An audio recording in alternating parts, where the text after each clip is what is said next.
Islamic Knowledge Urdu 2.0 کہ رسول اللہ صلی اللہ علیہ وسلم نے فرمایا، جو اللہ کے راستے میں 2 چیزیں خرچ کرے گا اسے فرشتے جنت کے دروازوں سے بلائیں گے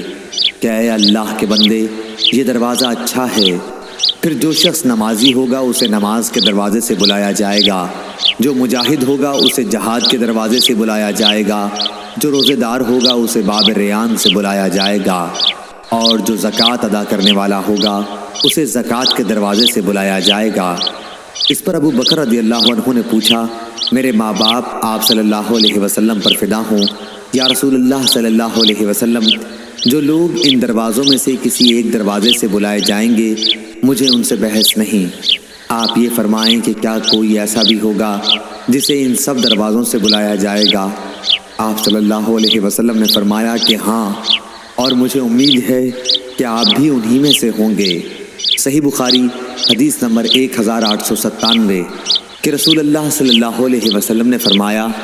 جب رمضان آتا ہے تو جنت کے دروازے کھول دیے جاتے ہیں۔ صحیح بخاری حدیث نمبر 1898۔